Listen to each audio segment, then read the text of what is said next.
शाश्वत विचार, कोई शाश्वत मान्यता हमें अपनानी चाहिए। हमारा जो मूल स्वरूप है, वो मूल स्वरूप क्या है? वो है परमात्मा का अंश, विशुद्ध आत्मा।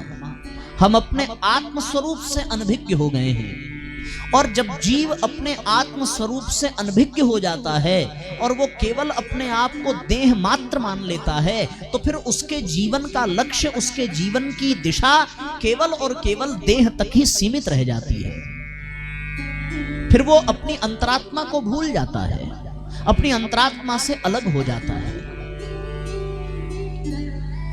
मां के सामने जाए तो वो बच्चा बन जाता है, पिता के सामने जाए तो पुत्र बन जाता है, पुत्र के सामने जाए तो पिता बन जाता है।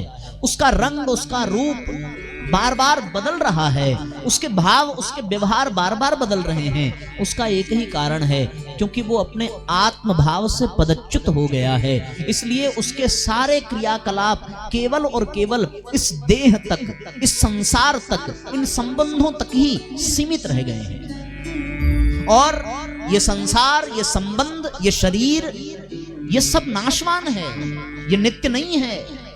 और जो नाशवान है उसके प्रति कितनी भी भयंकर निष्ठा हो, कितना भी समर्पण हो, जो स्वयं नाशवान है, जो स्वयं स्थिर नहीं है, उसके प्रति निष्ठा होने पर निष्ठा भी स्थिर कहां रह सकती है? भाव भी कहां स्थिर रह सकता है? दूध को आप जमाने के लिए रखिए, दूध से वो दही बनेगा, जमेगा जरूर, पर पहली शर्त ही यही है कि वो जहां रखा हो उसमें कोई हलचल ना हो, उसमें कोई हस्तक्षेप ना हो। अगर वो दूध हिला तो फिर वो दही जम नहीं पाएगा। उसी प्रकार अगर हमारे भाव बार बार बदल रहे हैं, हम बार बार परिवर्तन अपने भीतर ला रहे हैं, स्थिरता नहीं है, तो फिर साथियों भाव जमेगा ही नहीं। और जब तक भाव जमेगा नहीं, तब तक हम अपने स्वरूप का अनुभव नहीं कर सकते, अपने आत्म भाव में हम प्रतिष्ठित नहीं हो सकते।